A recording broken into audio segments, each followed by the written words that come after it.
Assalamualaikum warahmatullahi wabarakatuh. Waalaikumsalam warahmatullahi wabarakatuh. Sebelum kita mulai pembelajaran hari ini, Ibu minta salah satu dari kalian untuk memimpin doa terlebih dahulu. Di tempat duduk, siap gerak berdoa mulai.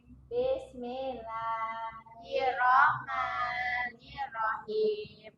Raditu billahi robba wa bil islami dina wa bi Muhammadin nabiyya wa rasula. Rabbi sidni ilma warzuqni fahma. Amin. Okay, good morning class. Good morning, Miss. How are you today? I'm fine. How about you?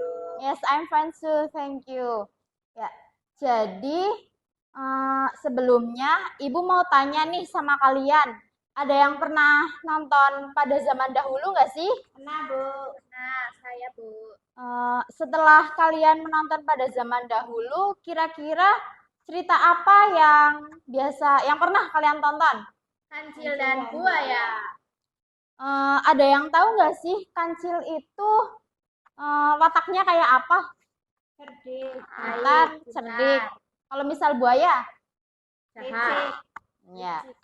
Nah, jadi di materi hari ini setelah kalian semua tadi pada bilang cerita kancil dan buaya, ada yang tahu nggak sih sekarang itu kita mau bahas tentang apa? Teks naratif. Ya, jadi hari ini kita itu mau belajar tentang teks naratif. Untuk teks naratif sendiri itu pengertiannya yaitu teks yang menceritakan suatu rangkaian peristiwa atau kejadian, baik yang nyata maupun fiksi, yang disusun secara kronologis atau berdasarkan urutan waktu. Jadi teks naratif itu bisa berupa cerita nyata maupun cerita fiksi. Dan urutan waktunya itu disusun secara kronologis. Kemudian teks ini bertujuan untuk menghibur, menginspirasi, atau memberikan pesan moral kepada pembacanya.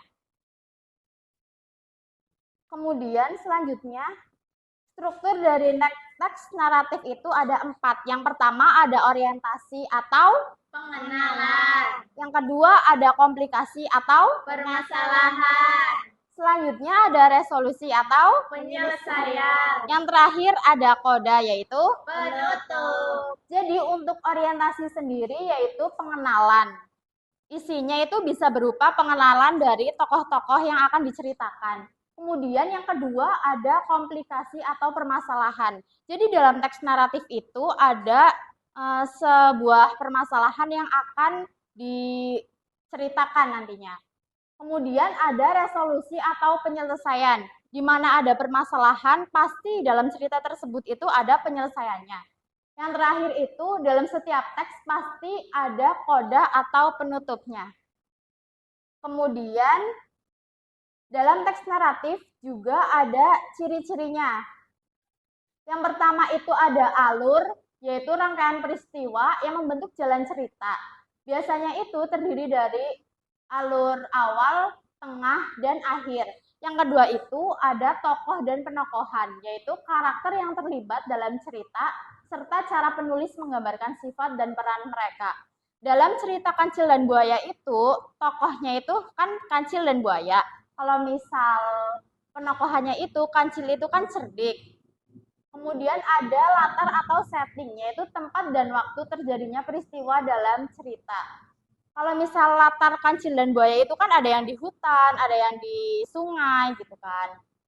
Terus ada sudut pandang atau point of view, yaitu posisi dari mana cerita diceritakan. Bisa dari sudut pandang orang pertama, orang kedua, maupun orang ketiga.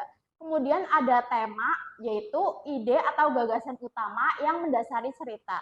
Yang terakhir ada, tentu saja ada amanat, yaitu pesan moral atau nilai yang ingin disampaikan oleh penulis melalui cerita. Yang selanjutnya itu ada jenis-jenis teks naratif. Di sini ada 5 jenis teks naratif ya anak-anak. Yang pertama itu ada cerita rakyat. Yang kedua itu ada novel. Yang ketiga ada cerpen. Selanjutnya ada fabel dan mitos. Nah, di sini Ibu akan memberikan contoh dari jenis teks naratif yaitu fabel. Kita akan membahas cerita tentang kancil dan buaya. Jadi di sini sudah disajikan, ini juga ada struktur teks yang tadi, yang ada orientasi, komplikasi, resolusi, dan juga koda. Nah, dalam teks naratif juga mestinya kita harus paham tentang susunan kebahasaan atau grammar. ya. Jadi untuk teks naratif sendiri karena di masa lampau, maka dari itu kita harus memakai past tense. Di mana di sini itu kalau misal subjeknya I, he, she, it itu memakai to be-nya apa? Would. Kalau misal they, we, you pakainya apa? Word. Ya. Nah, di sini ibu juga punya tugas nih buat kalian. Nanti ibu bagi satu kelompok ada 2 orang. Nanti satu kelompok dapat 1 kertas ya.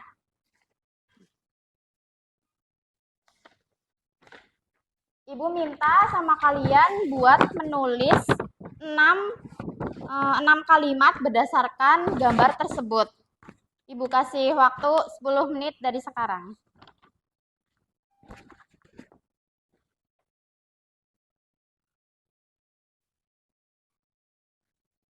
Kalau yang sudah, boleh angkat tangan ya. Saya Bu, sudah. Ya, silakan Mbak Iva. Baik, di sini saya akan mempresentasikan hasil saya.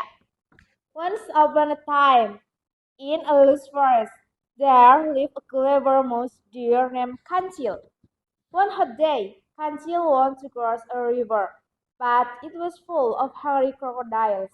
Using his wits, he called out the crocodiles and told them he was sent by the king to count their number.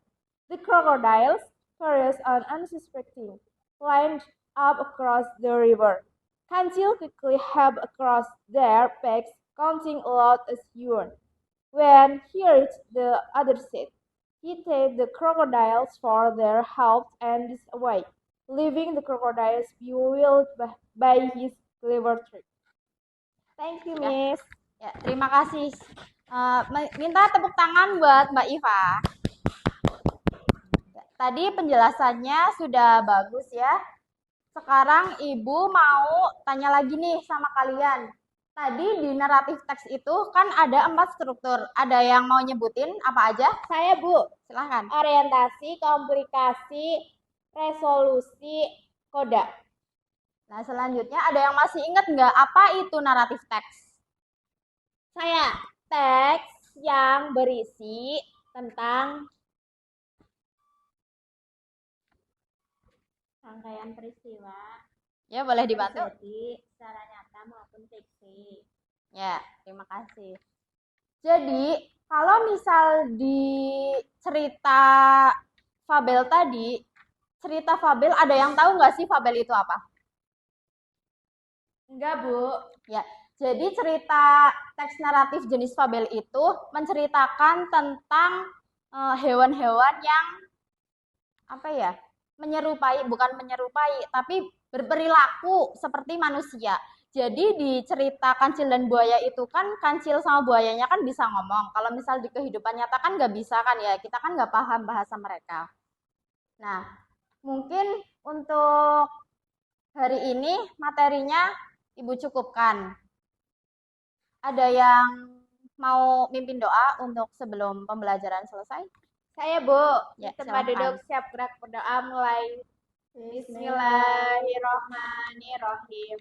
Subhanakallahumma wa bihamdika asyhadu alla ilaha illa anta astaghfiruka wa atubu ilaik. Ibu cukupkan sekian untuk pembelajaran hari ini. Kita akan lanjutkan lagi untuk pembelajaran di pertemuan selanjutnya. Untuk hari ini cukup sekian. Wassalamualaikum warahmatullahi wabarakatuh. Waalaikumsalam warahmatullahi wabarakatuh.